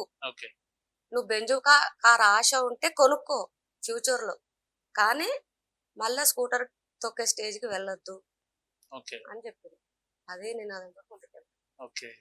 రైట్ మేడం, ఇంతసేపు అనేక అంశాల మీద అనేక రకాలుగా వివరించినందుకు మీకు ప్రత్యేక ధన్యవాదాలు మేడం. చివరగా మీ నియోజకవర్గ ప్రజలకు కావచ్చు, మిమ్మల్ని వ్యక్తిగతంగా మీ అభిమానులకు, మీ ప్రేక్షకులకు మా ఛానల్ తరపున, మా స్టూడియో తరపున మంచి సందేశాన్ని ఇవ్వాలి నవతారెడ్డి గారు అంటే ఏం చెప్తారు మీ డివిజన్ ప్రజలకు? మా డివిజన్ ప్రజలకు చెప్పేది ఒకటే, రాజకీయ పరంగా చూస్తే నేను వెల్ ఎడ్యుకేటెడ్ని, నేను ఒక ధైర్యగల మహిళని, ముందుకెళ్తున్నా. ఈ రోజు షేర్లింగంపల్లి ప్రజల శ్రేయస్సు కోసం, షేర్లింగంపల్లి అభివృద్ధి కోసం ముందుకెళ్తున్నా. కాబట్టి అది ఎమ్మెల్యేతో ఢీకొంటున్నామా లేకపోతే ఇంకెవరితో ఢీకొంటున్నామా అని కాదు. కేవలం నా నినాదము ప్రజల సంక్షేమం, ప్రజల అభివృద్ధి, ప్రజలను సమస్యలో ఉన్న ప్రజలను పరిష్కరించే దిశగానే అప్పుడు అధికార పార్టీలో అయినా కానీ ఇప్పుడు ప్రతిపక్ష పార్టీలో కానీ ముందుకెళ్తున్నా. కాబట్టి ప్రజలకు కూడా నేను ఒకటే చెప్తున్నా, నేను ఎల్లప్పుడూ అధికార పార్టీలో ఉన్నా ప్రతిపక్ష పార్టీలో ఉన్నా ఎల్లప్పుడూ నేను ప్రజల శ్రేయస్సు కోసం ముందుకెళ్తూ ప్రజల సంక్షేమం కోసమే పాటుపడతానని చెప్పేసి ప్రజలందరూ కూడా భవిష్యత్తులో నవతారెడ్డి గారికి మంచి రోజులు రాబోతున్నాయా అంటే అవుననే చెప్తారా మీరు? ప్రజలు డిసైడ్ చేస్తారు. అదృష్టం కలిసి రావాలి, ప్రజలు డిసైడ్ చేస్తారు. ఒకవేళ భవిష్యత్తులో వస్తుందా అంటున్నా. వస్తుంది, ఎందుకు రాదండి? ఎందుకు అనుకుంటున్నారు రాదని? ఓకే. అంటే కార్పొరేటర్ గా మళ్ళీ బిల్డింగ్ గా గెలిచే ఛాన్సెస్ ఉన్నాయి అంటున్నారు. ఒకవేళ వస్తే అనుకుంటున్నాము, అది డిసైడ్ చేస్తారు. మన పనితనము ఫలితం మొత్తం ప్రజల మీద ఉంది కాబట్టి ఆల్మోస్ట్ వాళ్ళే డిసైడ్ చేస్తారు. వాళ్ళే కింగ్ మేకర్స్ అని నేను నమ్ముతున్నాను. ఎమ్మెల్యే పేరు చెప్పంగానే అసలు ఈ నియోజకవర్గంలో ఏం అభివృద్ధి చేయలేదు, సొంతంగా తను బాగా డెవలప్ అయింది అనేటట్టు మాట్లాడుతుంది. నిజంగా ఏం అభివృద్ధి చేయకపోతే 3 దఫాలుగా ఎందుకు గెలిపిస్తారు ఆ ఎమ్మెల్యేని? ఏం అభివృద్ధి ఎందుకు చేస్తలేడని మీరు ఎట్లా అంటున్నారు? మీరు ఫర్ ఎగ్జాంపుల్ చూస్తే షేర్లింగంపల్లిలో 64 చెరువులు మేము అభివృద్ధి చేస్తామని నిన్నగాక మొన్న ఏదో స్టేట్మెంట్ ఇచ్చింది. 64 చెరువులు. మరి 10 సంవత్సరాల నుంచి అధికారం ఉన్నాయా? 64 చెరువులు ఉన్నాయి కానీ అన్ని కబ్జాకు గురవుతున్నాయి. ఇప్పుడు ఎగ్జాంపుల్ చూస్తే మా దగ్గర గంగారం చెరువు 120 ఎకరాల చెరువు ఈ రోజు 65 ఎకరాలు ఏదో వచ్చింది. దాన్ని నేను కార్పొరేటర్ గా అంటే ఇంకొక 10 days లో ఎలక్షన్ వస్తుంది అనగా లాస్ట్ పెట్టిన శిలాఫలకం, దాంట్లో ఆ లాస్ట్ లో 2-3 శిలాఫలకాలు పెట్టారు. ఈ గంగారం చెరువులో మేము పడవలు తిరిగే విధంగా చేస్తున్నా. దీంట్లో ఇంకొక 5-6 నెలలు అయితే ఈ గంగారం చెరువులో పడవలు తిప్పుతాము అన్నాడు. అంటే అంత సుందరీకరణ చేస్తామని. కానీ ఈ రోజు అక్కడ పోయి చూస్తే పందులు తిరుగుతుంది. పడవలు కాదు పందులు తిరుగుతుంది. మేము అదే అన్నా, మరి ఇదేనా అభివృద్ధి? మరి కాంగ్రెస్ లోకి అభివృద్ధి కోసమే పోయినావు, తిరుగుతున్నాయి పడవలు కాదు పందులు తిరుగుతున్నాయి. ఆయన కూడా ప్రతి స్టేజ్ లో అంటాడు కదా, ఎందుకు పోయినా అంటే నా నియోజకవర్గ ప్రజల అభివృద్ధి కోసమే పోయినా, వాళ్ళ కోసమే పోయినా అని అంటారు కదా అప్పుడప్పుడు అంటున్నారు. ఇప్పుడు ఒకటే చెప్తున్నా, ఇప్పుడు ఏదైతే ఈ షేర్లింగంపల్లిలో కాంటెస్టింగ్ కార్పొరేటర్స్ ఉన్నారో నిన్న మొన్న అందరూ అదొకటి దోమలది మస్కిటో ఫాగింగ్ మెషిన్స్ బట్టి వాళ్ళ ట్రస్ట్ నుంచి ఒక్కొక్క డివిజన్ కి వెళ్ళి కొడుతున్నారు. మరి అధికారంలో ఉంది మీ పార్టీయే కదా, మరి మీరు ఎందుకు అధికారుల దగ్గర పోయి దగ్గర కొట్టిస్తున్నారు? మీరెందుకు స్వచ్ఛందంగా మీ ట్రస్ట్ నుంచి పెట్టి కొట్టియాల? ఇప్పుడు మేము కరోనా టైంలో నేను కార్పొరేటర్ని, నేను ఇల్లు పోయి శానిటైజర్ చేయించిన రాత్రి 1 గంట 2 గంటలకు పోయి ఎన్ఫోర్స్మెంట్ టీం వచ్చినప్పుడు దగ్గర 2-3 ట్యాంకర్లు డివిజన్ కి తెప్పించి వారంలో 10 రోజులకు ఒకసారి మేము శానిటైజర్ చేయించినాం. అప్పుడు మేము పెట్టాలనుకుంటే మేము స్వచ్ఛందంగా చేయలేకపోయినామా? మా ట్రస్ట్ నుంచి మేము చేయలేకపోయినామా? ప్రజల ఆరోగ్యం గురించి, ఎందుకంటే దాంట్లో కొన్ని ప్రికాషన్స్ ఉంటాయి కదా, ఈ మందు కొడితే వాళ్ళకి ఎఫెక్ట్ కాకుండా ఉంటది చేస్తది అనే ఉద్దేశంతో కొన్ని రెమెడీస్ ఉంటాయి ఫాలో అవ్వాలి. కాబట్టి మేము గవర్నమెంట్ వాళ్ళతో తెప్పించుకొని రాత్రి 1 గంటకి 2 గంటలకు కొట్టిపించినాం, శానిటైజర్ చేసినాం. మళ్ళీ ఈ రోజు మీకు ఎందుకు లేదా దమ్ము? ఆ మెషిన్ లకి 80 రిబ్బన్లు కట్ చేస్తున్నాడు, మీరు ఫాగింగ్ కొట్టండి అని.